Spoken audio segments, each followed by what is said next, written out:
Seigneur, ta parole est grande, elle demeure à jamais. Ta parole est infaillible, rien ne peut la supprimer. Bienvenue à vous, chers spectateurs, ainsi qu'à tous nos spectateurs dans le monde entier, dans un nouvel épisode de notre émission d'études quotidiennes toute la Bible. Par la grâce de Dieu, nous en sommes maintenant à l'étude du livre des Psaumes, deuxième livre poétique de l'Ancien Testament, au chapitre 8. Permettez-moi tout d'abord d'accueillir notre invité, le serviteur du Seigneur qui est avec nous, le frère Youssef Riyad. Bienvenue, frère Youssef. Merci, frère Riyad. Bienvenue aussi à notre public qui est avec nous, honoré de vous avoir. Frère Youssef, nous en sommes au psaume 8, le psaume bien connu. Pourriez-vous nous donner une idée du sujet du psaume 8 ? Le sujet du psaume 8, en un mot, c'est le Fils de l'homme et son autorité. Le Fils de l'homme, c'est-à-dire le Seigneur Jésus-Christ. Nous avons déjà dit que le psaume 8, c'est le deuxième psaume messianique. Donc le psaume 2 est le premier psaume messianique. Le psaume 8 est le deuxième psaume messianique. Sauf que le psaume 2 nous parle du rejet du Messie, lorsqu'il dit « Arrachons leurs liens, jetons leurs chaînes loin de nous », et le psaume 8 nous parle du temps où le Christ viendra régner. Et d'après Hébreux chapitre 2, nous comprenons que ces paroles s'appliquent au Christ, et qu'elles ne sont pas encore accomplies, qu'elles sont pour l'avenir. Nous ne voyons pas encore que tout lui soit soumis. Alors donc le Christ reviendra, non pas comme la première fois pour être crucifié, mais il reviendra afin de régner en tant que Fils de l'homme. Et quelles sont les limites de l'autorité du Fils de l'homme ? Ce psaume nous fait comprendre que les limites de son autorité sont tout ce qui est sur la terre, mais quand nous passerons au Nouveau Testament, nous comprendrons qu'il ne s'agit pas seulement de tout ce qui est sur la terre, mais Jésus dit « Tout pouvoir m'a été donné dans le ciel et dans sur le la ciel terre ». Et sur la terre. Il s'agit donc d'un psaume messianique qui parle du Christ, du Messie, du roi, Oui. du règne à venir du Christ. Oui. Donnez-nous une idée pour que nous puissions bien connaître ces idées, une idée sur les psaumes messianiques. Nous avons 14 psaumes sur lesquels absolument tous les commentateurs se sont mis d'accord de les nommer les psaumes messianiques, malgré le fait qu'il y a d'autres psaumes qui parlent du Christ et qui pointent vers lui. Mais les psaumes les plus clairs et les plus explicites sont au nombre de 14. Et la moitié de cette série, la moitié de ces psaumes, les 7 premiers psaumes, se trouvent dans la première partie ou le premier livre des psaumes, c'est-à-dire du psaume 1 au psaume 41. Et les autres sont répartis. Alors ces psaumes sont le psaume 2, puis le psaume 8, puis le psaume 16, et puis le psaume 22, puis le psaume 24, le psaume 40, et enfin 41 dans le premier livre. Ils sont au nombre de 7. Et ensuite c'est le psaume 45, et les psaumes 68, et 69, et 91, et psaume 102, le psaume 110, et enfin le psaume 118. Et c'est la série des psaumes appelés messianiques. Tous ces psaumes parlent de la personne du Christ dans ses souffrances, Oui. comme le psaume 22, ou dans sa vie parfaite, puis aussi dans sa gloire lorsqu'il montera sur son trône au cours du règne millénaire. Très bien.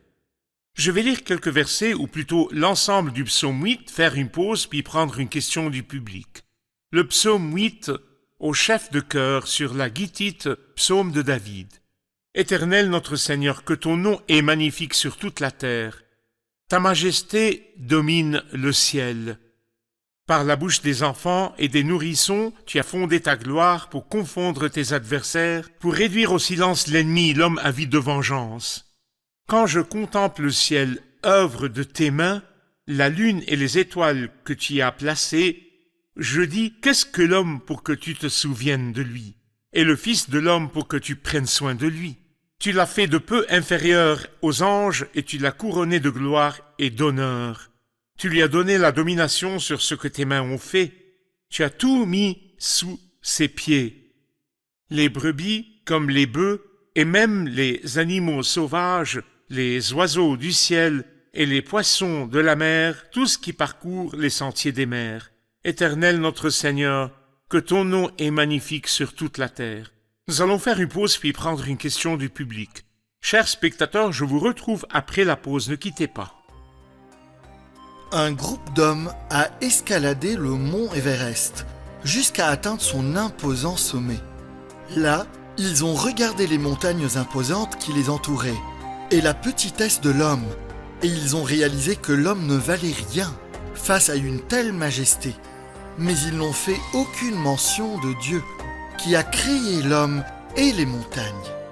Ils ont reconnu la majesté des montagnes, mais ils n'ont pas reconnu la majesté de Dieu. Ainsi, mon ami, le nom de Dieu n'est pas du tout glorifié dans le monde d'aujourd'hui.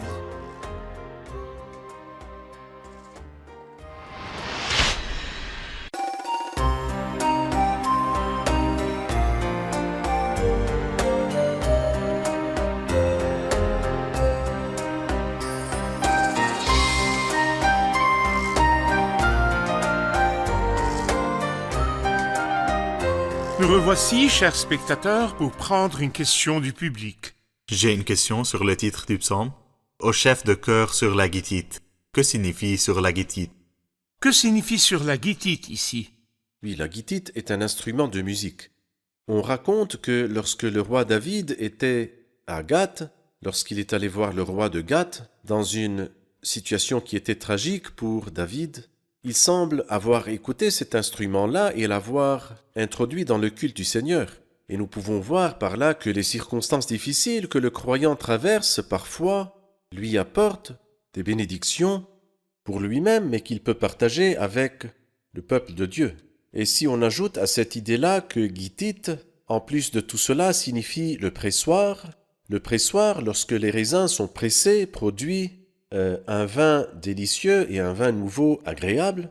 Nous voyons ici que le Christ a souffert lors de sa première venue et qu'à sa deuxième venue, il va partager sa joie avec toute la création et bien sûr il aura la plus grande partie de cette joie parce qu'il a souffert lors de sa première venue. Donc lorsqu'il viendra régner, il donnera à toute la création la joie qui a été le résultat de sa pression et de sa souffrance lors de sa première venue. Parfait.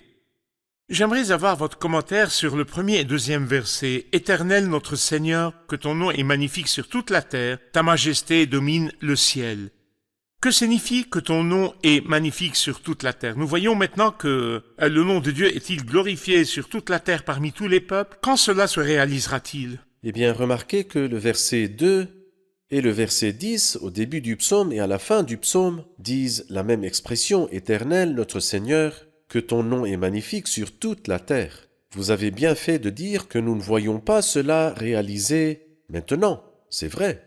Et quand nous lisons Hébreux chapitre 2, il va nous dire la même expression qu'il a citée de ce psaume-là.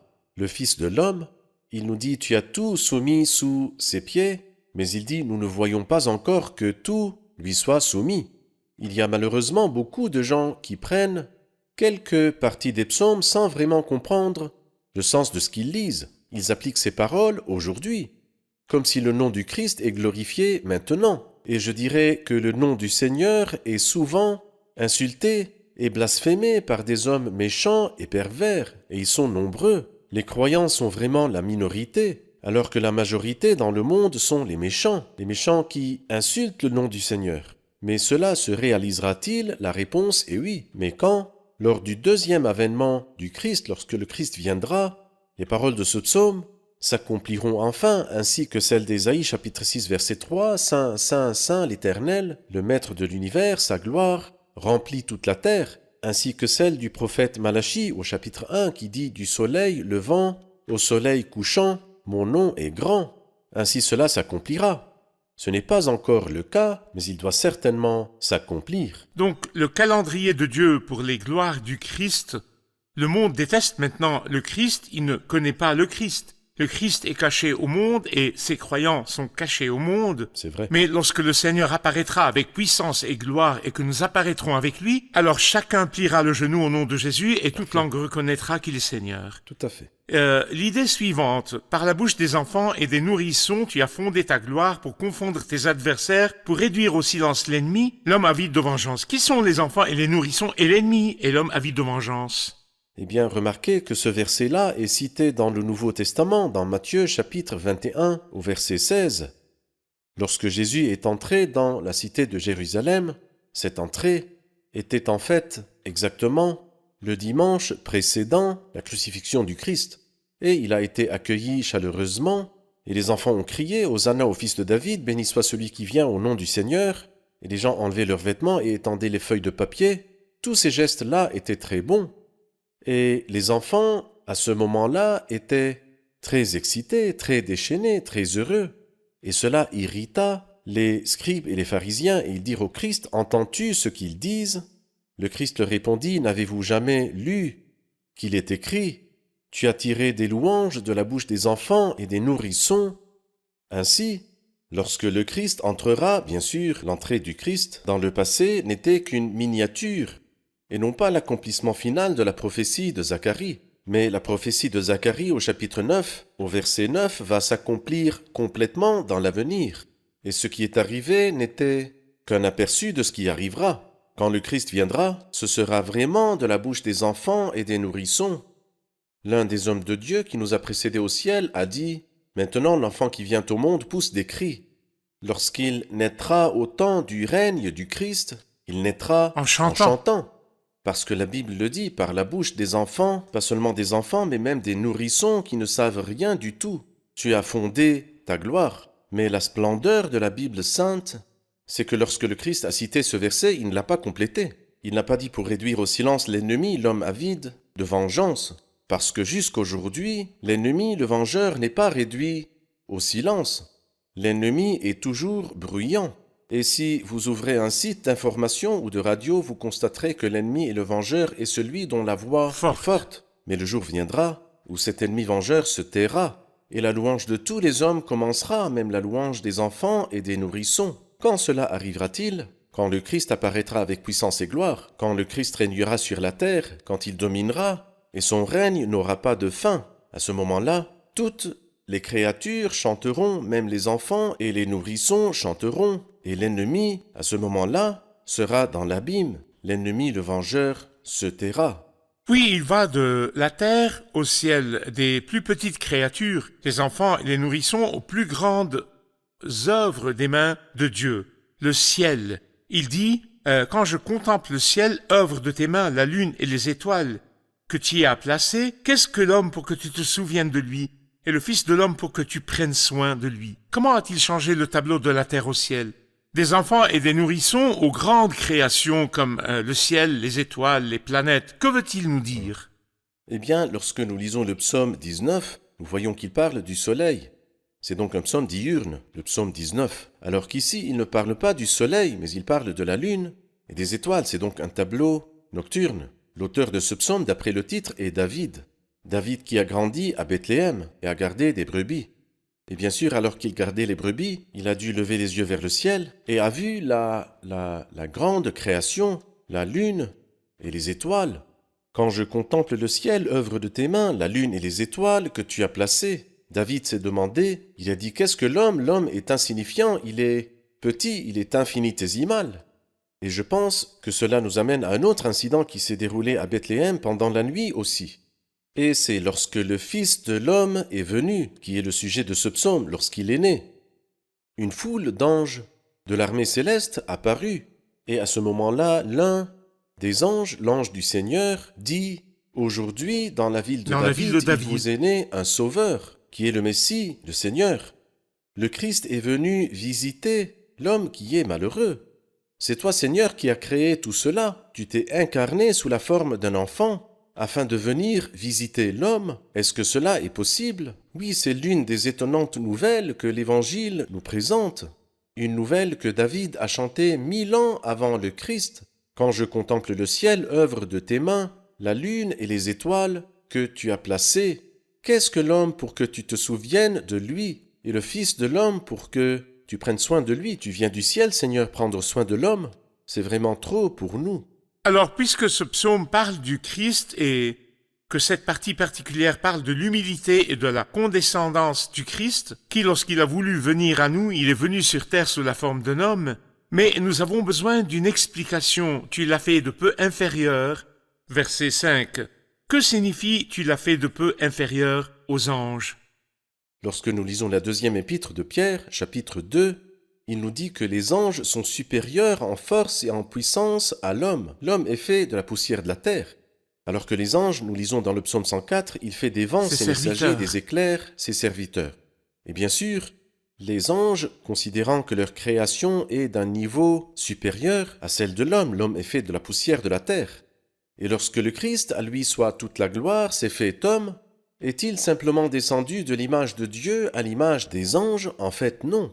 C'est pourquoi il nous dit dans Hébreux 2, tu Il l'as a été abaissé pour un peu de temps. au-dessous des anges. Il parle du Fils de l'homme, du Christ. Il a été abaissé pour un peu de temps. Toutefois, celui qui a été abaissé pour un peu de temps au-dessous des anges, Jésus, et le mot un peu de temps signifie une durée très courte. La durée de Qui est l'incarnation. 30. Oui, exactement. Les 30 ans ou bien les 33 ans où il s'est incarné, devenu un homme de chair et de sang. Ensuite, lorsqu'il est mort sur la croix, les anges ne meurent pas, mais Jésus a été abaissé un peu de temps au-dessous des anges. Toutefois, celui qui a été abaissé pour un peu de temps au-dessous des anges, nous le voyons couronné de gloire et d'honneur. Ceci parle donc de l'incarnation du Christ lorsqu'il est venu sous la forme d'un homme d'un rang inférieur à celui des anges, C'est vrai. dans l'ordre des créatures de Dieu. Tout à fait. Nous allons faire une pause puis prendre une question du public. Chers spectateurs, je vous retrouve après la pause, ne quittez pas.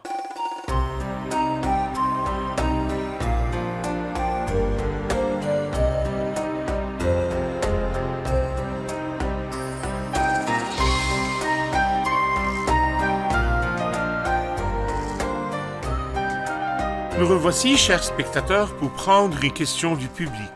Nous avons appris que le verset précédent concerne le Fils de l'homme, le Seigneur Jésus. Et ici, les versets 7, 8 et 9 parlent de sa domination sur les brebis et les bœufs, sur les oiseaux du ciel et les poissons de la mer, tout ce qui parcourt les sentiers des mers. Où voyons-nous cela dans la réalité lorsque le Seigneur Jésus est venu sur terre? Parfait. Puisque ce psaume concerne la venue du Christ, frère Youssef, jusqu'à « tu l'as fait de peu inférieur aux anges », c'est bien, hein, nous sommes d'accord, mais tu l'as couronné de gloire et d'honneur où? Où tu lui as donné la domination? Cela ne s'est pas produit. Y a-t-il un calendrier? Eh bien, je pense que la réponse à cette question est un peu complexe. La première chose que j'aimerais souligner, c'est que lorsque Dieu a donné à Adam l'autorité sur la création, il a nommé ces mêmes créatures, mais dans l'ordre inverse. Oui. Je veux dire que cela signifie que Dieu a donné et que le Christ récupère. Et c'est pour cela que l'ordre qui apparaît dans Genèse 1, comme quoi Dieu a donné au Fils de l'homme la domination sur, il nous dit dans le premier chapitre du livre de la Genèse, il dit qu'il domine sur les poissons de la mer, sur les oiseaux du ciel et sur le bétail. Et là, nous trouvons l'ordre inversé parce que le Christ ici récupère ce qu'il n'a pas arraché. C'est premièrement. Où il récupère l'autorité qu'Adam avait Exactement. perdue. Très bien.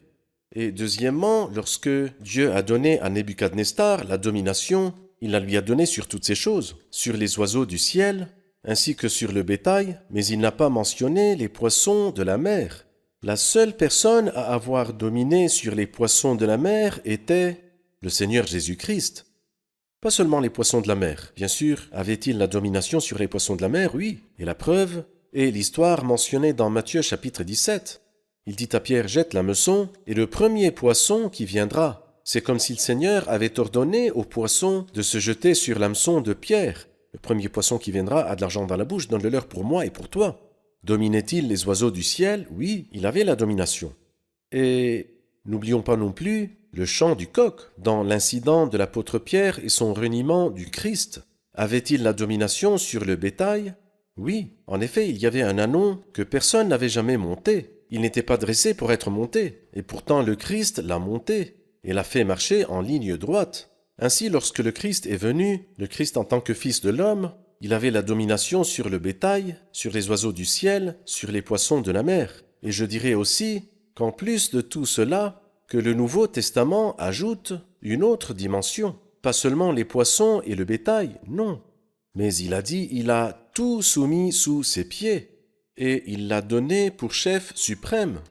Le Christ est au-dessus de tout nom, de toute domination, de toute autorité. Le Christ est maintenant au-dessus de toute domination et de toute autorité. Au sommet de l'univers, il domine toute chose en tant que Fils de l'homme. Frère Youssef, vous avez dit tout à l'heure que le psaume 2 parle du Christ, le roi rejeté. Oui, Mais le psaume 8 parle du Christ, fils de l'homme, roi, dans la sphère de son règne et de son autorité. Peut-être que le psaume 2 parle aussi du Christ, fils de Dieu. Tu es mon fils, je t'ai engendré aujourd'hui. Ici, il s'agit du Christ, fils de l'homme. Y a-t-il des contrastes ou des similitudes entre les deux psaumes? eh bien j'en vois au moins deux choses. L'une au début du ministère du Christ, l'autre à la fin du ministère du Christ. Au début du ministère du Christ, dans l'évangile de Jean chapitre 1. Nathanaël s'approcha de lui, et le Christ dit « Voici vraiment un Israélite en qui il n'y a pas de ruse. » Et Nathanaël lui dit « D'où me connais-tu » Il lui dit « Avant que Philippe t'appelle, quand tu étais sous le figuier, je t'ai vu. » Vous souvenez-vous de la réponse de Nathanaël? Il lui dit « Maître, tu es le Fils de Dieu, tu es le roi d'Israël. » Fils de Dieu. Le Christ répondit « Tu verras de plus grandes choses que celles-ci. » Mais qu'est-ce qui est plus grand que le Fils de Dieu? Et Jésus ajouta en disant « Vous verrez désormais le ciel ouvert et les anges de Dieu monter et descendre au-dessus du Fils de l'homme. » Le Fils de l'homme est-il plus grand que le Fils de Dieu? Écoutez la suite. La suite se situe à la fin de la vie du Christ lors du procès devant le grand prêtre méchant. Le grand prêtre adjure le Christ et lui dit « Dis-nous franchement, es-tu le Messie, le fils de celui qui est béni, le Fils de Dieu ?» Il répondit « Tu le dis. » Et il a dit « De plus, je vous le déclare, vous verrez désormais le Fils de l'homme assis à la droite du Tout-Puissant et venant sur les nuées du ciel. » Le chef des prêtres l'interroge sur le Fils de Dieu et le Christ lui répond sur le Fils de l'homme 2 fois, une fois au début du ministère et une fois à la fin.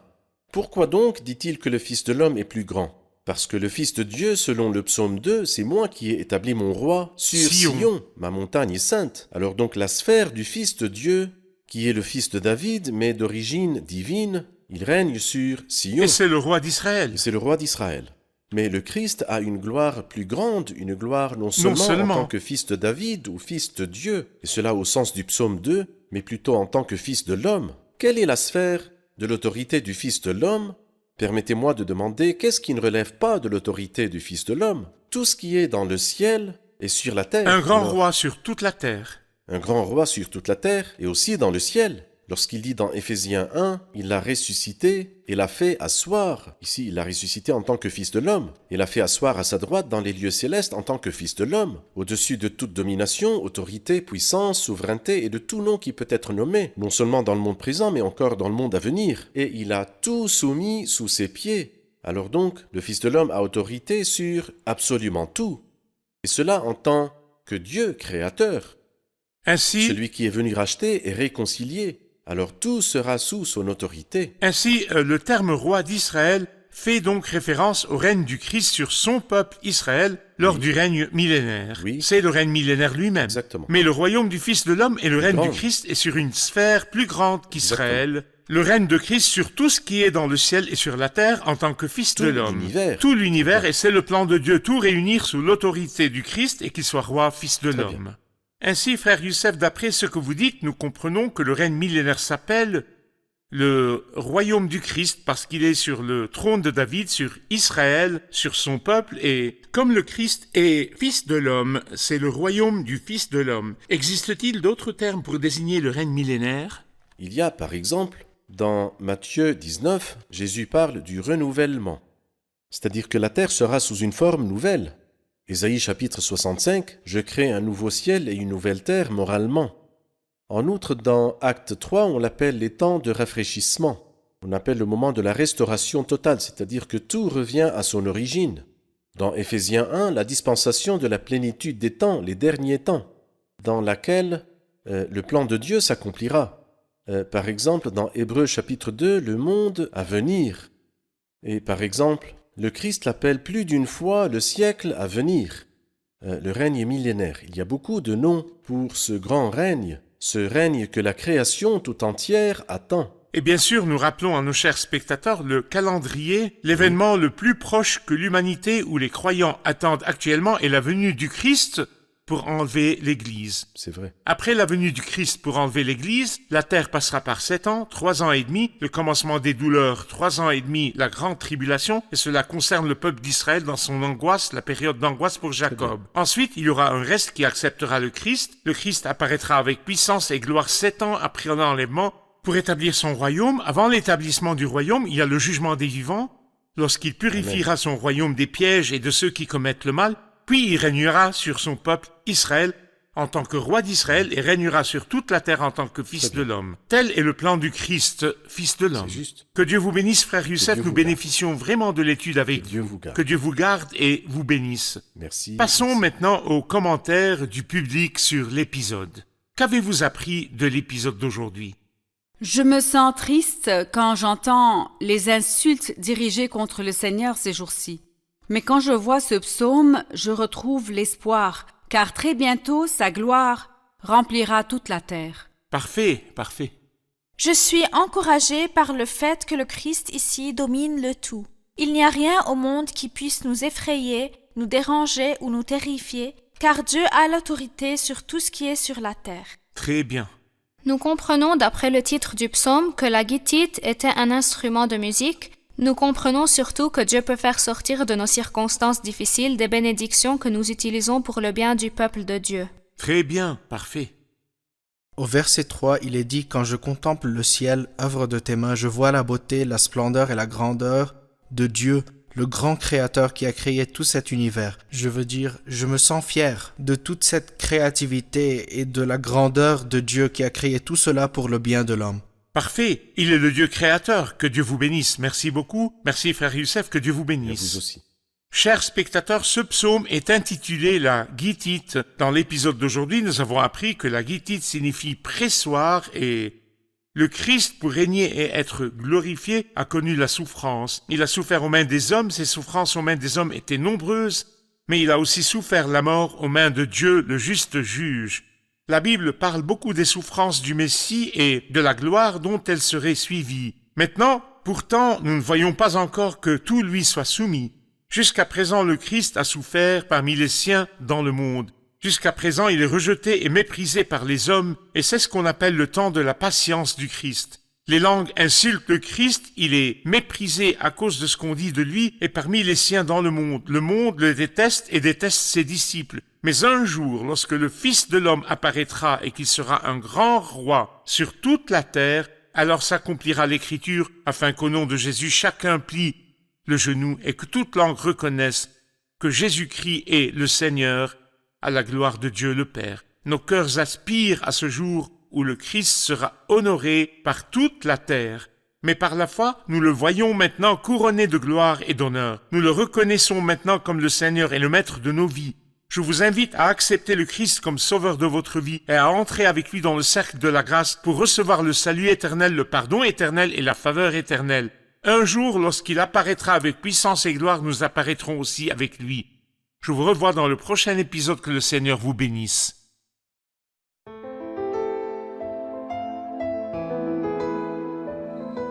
Seigneur, ta parole est grande, elle demeure à jamais.